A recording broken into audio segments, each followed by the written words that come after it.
en train de fuir la canicule.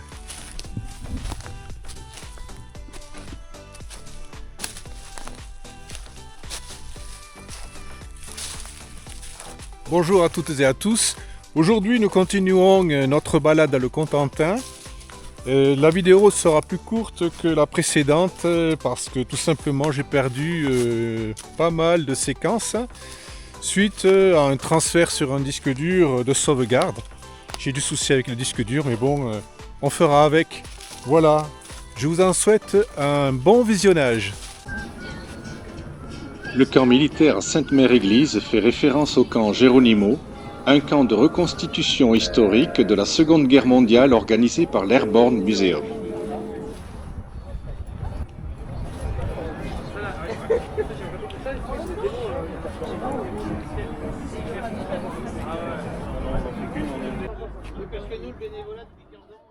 Installé dans le champ derrière le musée, il propose des ateliers, des véhicules d'époque et des démonstrations gratuites lors des commémorations du débarquement début juin 1944.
La place de l'église à Sainte-Mère-Église est le cœur historique du débarquement. C'est ici qu'atterrit John Steele, le célèbre parachutiste américain, resté accroché au clocher le 6 juin 1944. Aujourd'hui, un mannequin suspendu rappelle cet exploit. Alors on attend pour Patrick.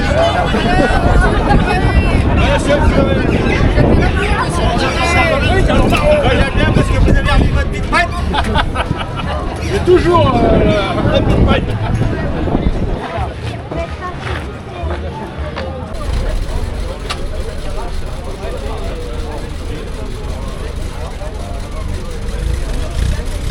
Bon, il va finir par brise là. Et après,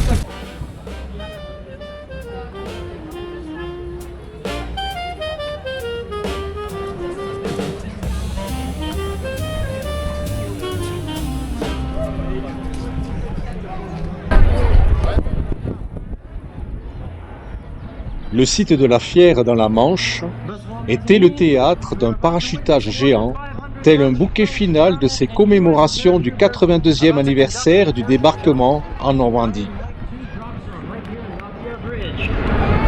First we see the American C-130, Chalk 101 dropping Brigadier General Henry Lewin Usher and Colonel Daniel Beers, 82nd Airborne Division.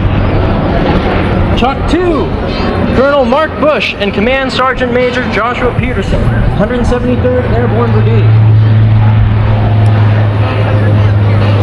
Chalk 3, Lieutenant Colonel Peter Harrington, 173rd Airborne, and Sergeant Kevin Gonzalez, 82nd Airborne.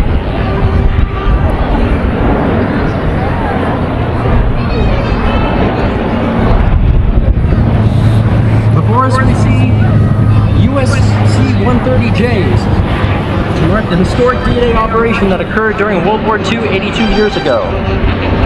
Chalk 4, Specialist Emmett Walsh, 82nd Airborne, and Staff Sergeant Chanel Bradley, 82nd Airborne. D-Day remains an enduring historic reminder of how the strength of Alliance proved to be the turning point in the fight against tyranny that spanned 3 continents and lasted more than 5 years.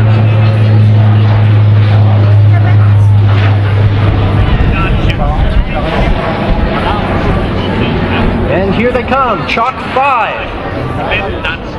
I'll run you around and shoot you down and fry your hide. You better run, little rabbit. Looks like they will be doing a racetrack. This is a no-drop pass. The winds are not within tolerance at this time. We are now circling back to try again in about 10 minutes. Here comes Chalk 6. 1500 parachutistes militaires et civils de différentes nationalités ont ainsi commémoré le largage des militaires des 82e et 101e Airborne Division dans la nuit du 5 au 6 juin 1944.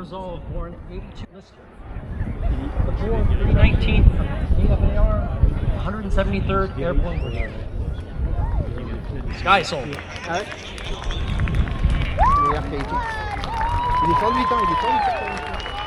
Give them a round of applause as they come down safely from the sky.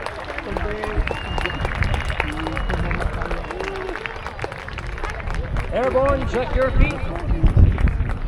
Feet and knees together.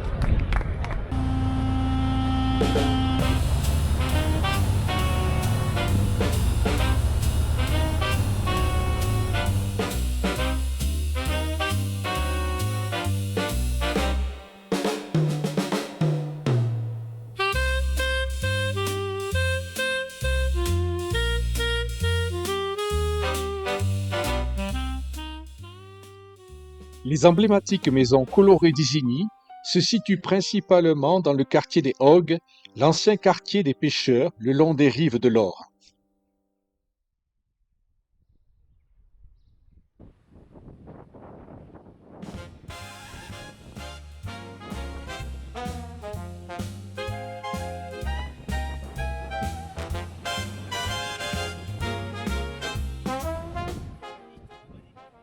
Le défilé militaire de Grand Camp Mézy est composé de centaines de véhicules anciens.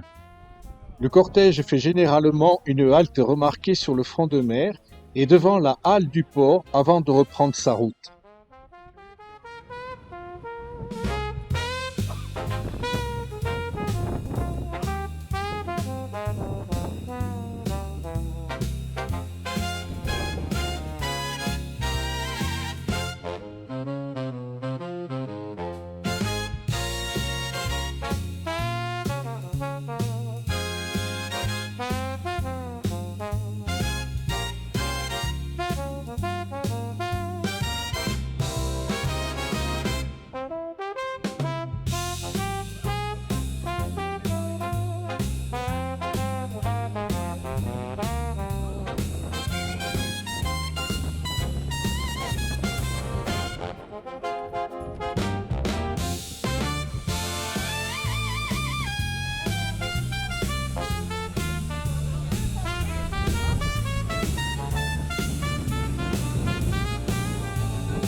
Le port de Grand Camp-Mézy, connu pour son activité de pêche active non seulement pour le poisson, mais pour ses coquilles Saint-Jacques, sols et bulots.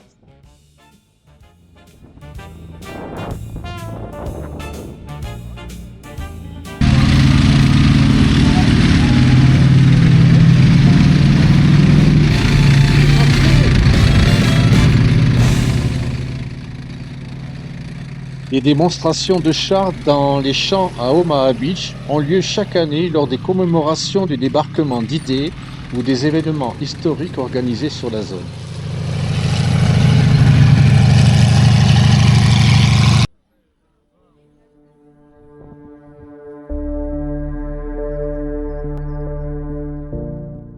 Le camp Gerhardt, où se déroulent les reconstitutions historiques, se situe proche du musée D-Day Omaha et offre un cadre authentique en bord de mer et proche des plages de débarquement.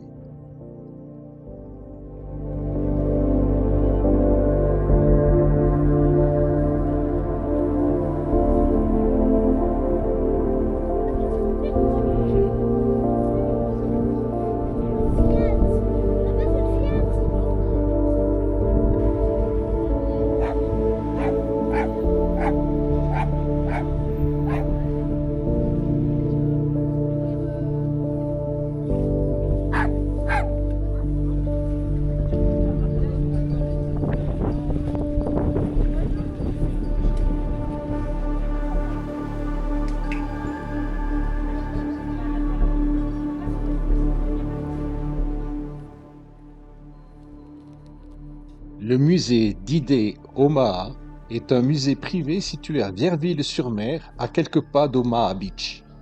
Il présente sur plus de 3000 m² la collection Brissard, composée de milliers d'objets historiques, dont une machine Enigma et d'un bâtiment américain d'époque.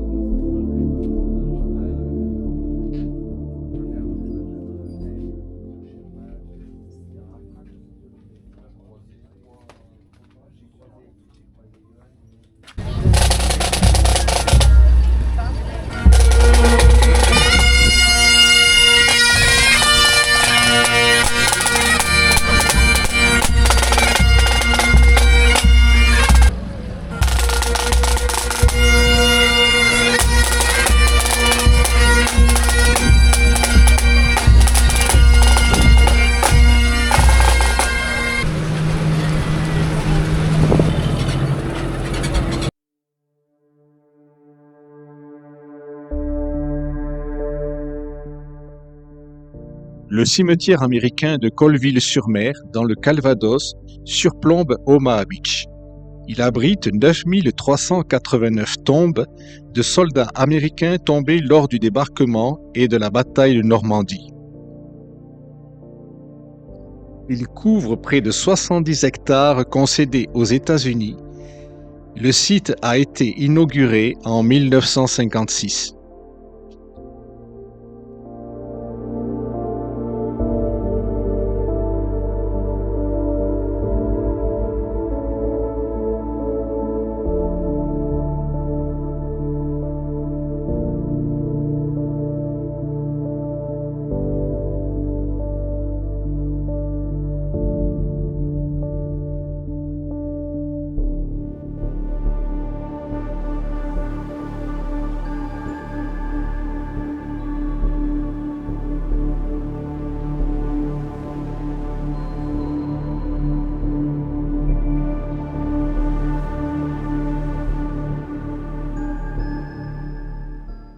La Romanche-les-Bains est mondialement célèbre pour avoir abrité le port artificiel temporaire Mulberry Bay.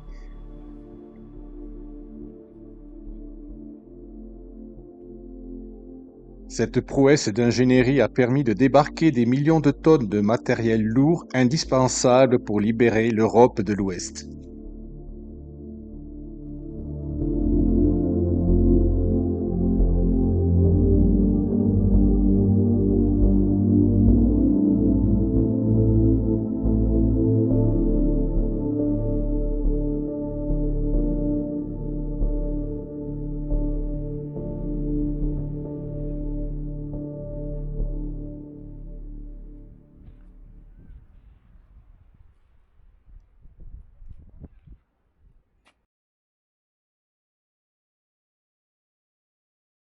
Et c'est ainsi que se termine notre vidéo.